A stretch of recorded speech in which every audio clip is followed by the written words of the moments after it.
Hello, good evening, and welcome.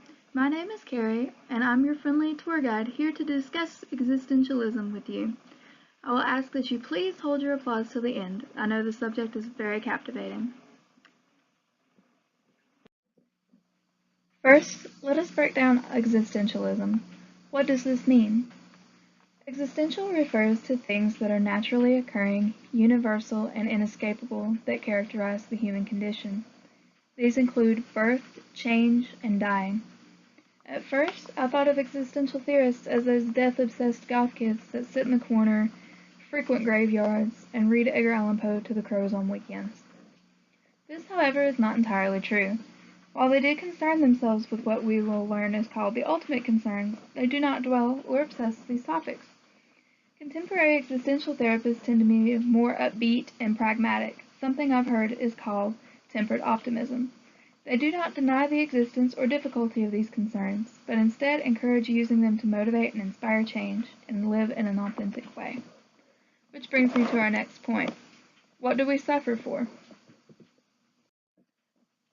According to existential theory and existential approach, we suffer due to anxiety, which often accompanies an existential crisis following a problem with the ultimate concern. Treating anxiety is central to contemporary existential theory. It becomes a bit of an expertise, if you will. The aforementioned is probably something that's not at all unfamiliar to us. This is the existential crisis. This happens when reality strikes us and makes us realize how short our time is and how small our place in the universe really is. These can be things like waking up in the middle of the night going, oh my goodness, one day I'm going to die. Or, where am I going? What am I doing with my life?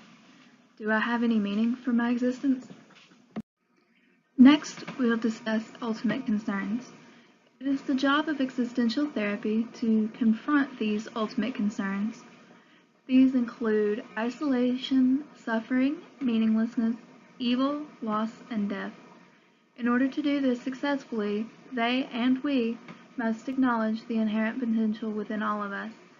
The potential for things like good and evil, the freedom to choose, the responsibility we must take for our choices, and the respect for our need for meaning and purpose in our daily lives. Finally, I'd like to discuss anxiety. Anxiety is of chief concern for existential therapists. It becomes a bit of an expertise after a while. Anxiety is considered central in treatment plans. This is because it sometimes accompanies an existential crisis and it is the more easily treatable symptom. There are two kinds of anxiety, one of which is considered healthy or an existential anxiety and the other is considered neurotic. Existential anxiety is viewed as a significant motivator and a positive indication of inner conflict. It's that little voice that's telling you something's not right, let's change it. Ignoring this can result in anxiety getting worse and becoming a neurosis, which is where the negative anxiety comes into play. I'd like to take a moment to discuss how existential therapy works. Contemporary existential therapists do not deny the truth or the inevitability of the ultimate concerns. There's no denying that some days are better than others. Life can be heartbreaking, losses can be terrible, and sometimes it's just one calamity after the other. But this doesn't exclude us from the capability of experiencing wonderful and beautiful moments as well.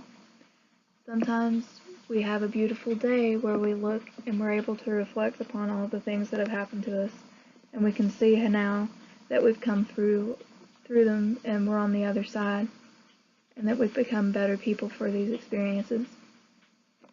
Existential therapy uses a humanistic yet pragmatic approach. They will not seek to lessen depression symptoms related to anxiety or depression with the ultimate concerns. Instead, the goal is patient acceptance of the truth. Sometimes the truth is unpleasant, but if we use it to motivate us to change, to make better decisions, and live life more authentically, then I see that as a good thing. Life is short. If you want it, go for it.